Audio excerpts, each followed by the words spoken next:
been over a year since this channel was founded, and we already have 500 subscribers. We are now about halfway to 1,000. So let's hope this channel will continue growing and prospering for years to come. Thank you all so much. Now, to celebrate this occasion, I want to discuss a subject that I think deserves more attention because it's such a fascinating point in television history.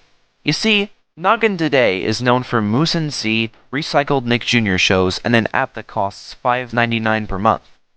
But before that, Noggin was something more, and in this video we will be taking a look at that. Specifically, we'll see how the channel evolved from 1999, the year of its original launch, to 2003, the year that Moose and Z were introduced. I covered this area in my first video, The History of Noggin, but in this video we will go more in-depth with this not too well known but very interesting point in the brand's history. Noggin? Cool. Noggin? Cool. When Noggin launched on February 2nd, 1999, it was a channel aimed at big kids and preteens, similar to Nickelodeon, who created the channel along with the Children's Television Workshop, but more educational. As a result, their initial programming consisted of shows like 321 Contact, Ghost Rider, and Square One Television.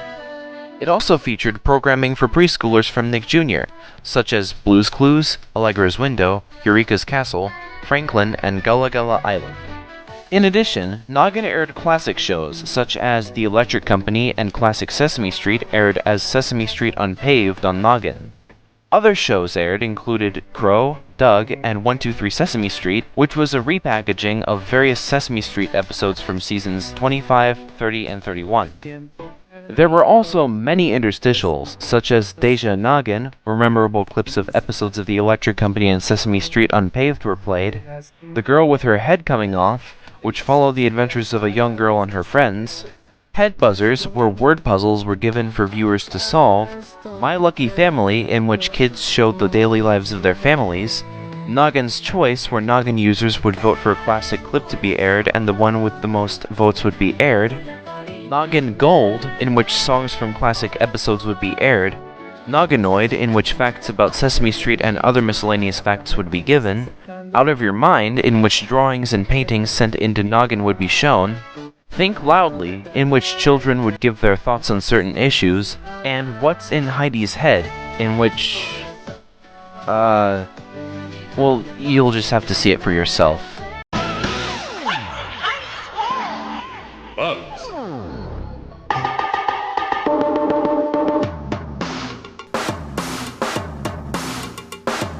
The insect nation is a source of aggravation. Mosquitoes, bees, ticks, roaches, and fleas.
Yeah, I don't know either.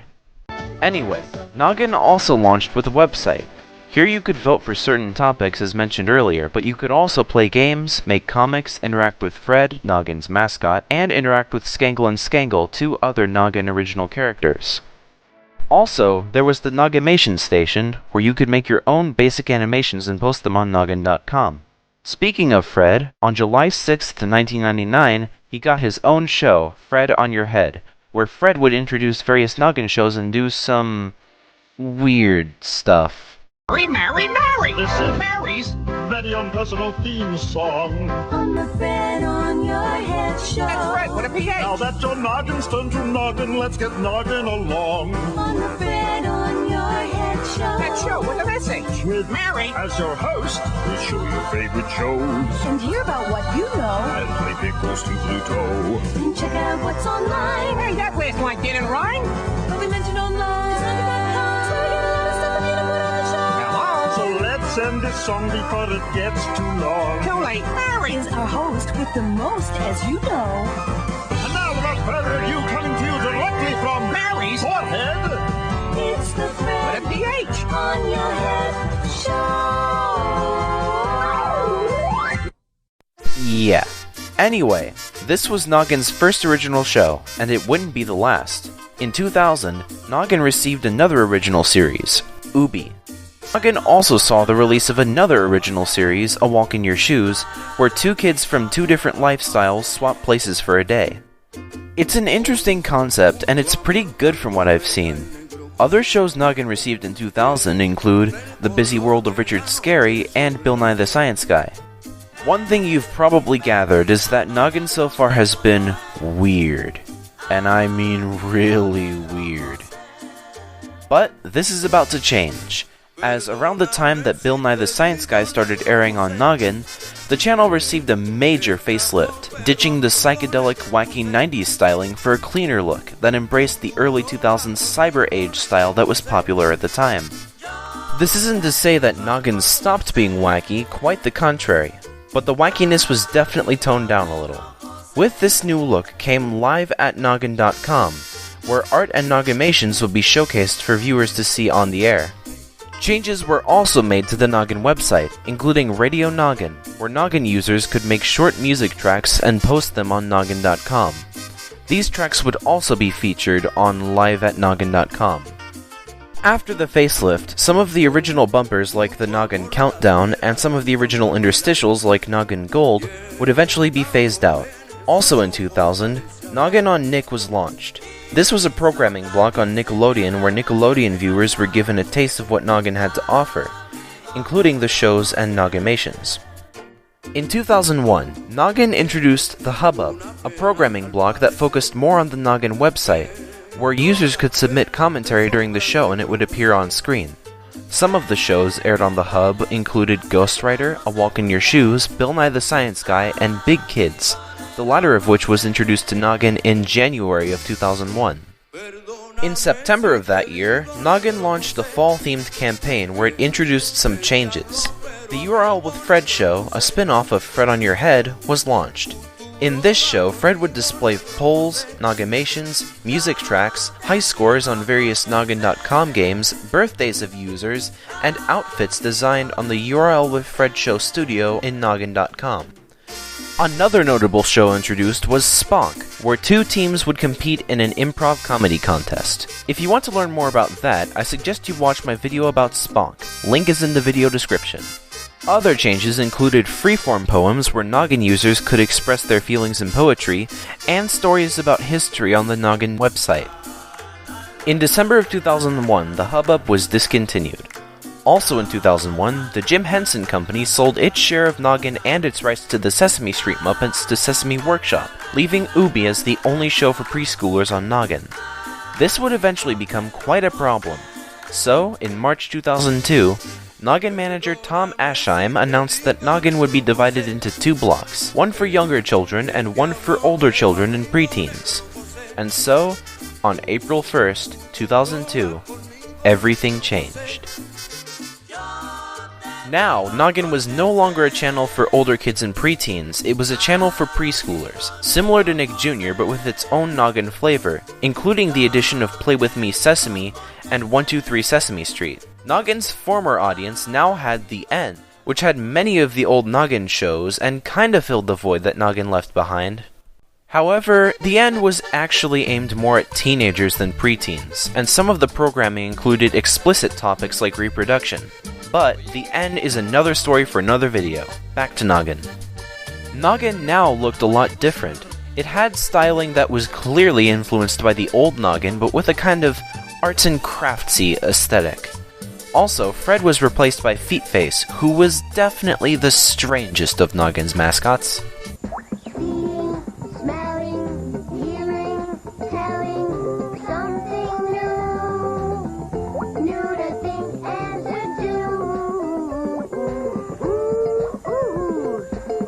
Yeah. As well as Sesame Street, Noggin aired several Nick Jr. shows, including Little Bear, Franklin, Blue's Clues, Allegra's Window, Gullah Gullah Island, and Kipper. Noggin also received a new Sesame Workshop series called Tiny Planets, where two aliens named Bing and Bong would travel from planet to planet learning about various subjects. Again, kinda weird, but is anyone even surprised at this point? Noggin also received a new interstitial series called And Then What Happened, in which a classic fairy tale would be read and then a kid would give their own ending to the story. Pretty cool, I think. In August of 2002, Sesame Workshop sold its share of Noggin to Viacom, leaving Noggin entirely under Viacom's control. This didn't affect programming, however, and Noggin continued to air Sesame Workshop-produced shows.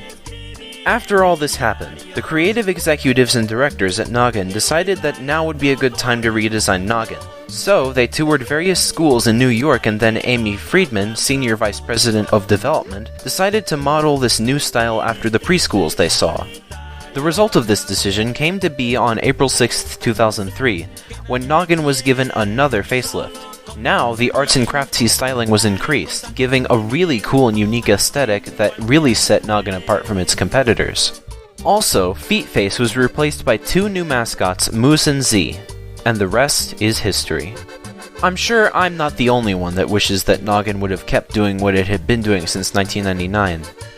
I think I would have really enjoyed going to Noggin.com and making Noggimations and freeform poems, playing games, and more. And I'm sorry to say that Teen Nick, the channel that replaced the N, is not like either the N or Noggin anymore. All we have of the pre-2003 era are tapes and recordings, as well as broken websites on the Wayback Machine. Will there ever be another Noggin for big kids? Probably not. But we should be grateful of the time that we did have it, and pass on the memories for decades to come. Let me know in the comments, were you around during the Fred or Feet Face eras? If so, what was your experience like? Anyway, thanks for watching, and thank you all so much for 500 subscribers. And as always, stay tuned. Noggin, noggin, noggin.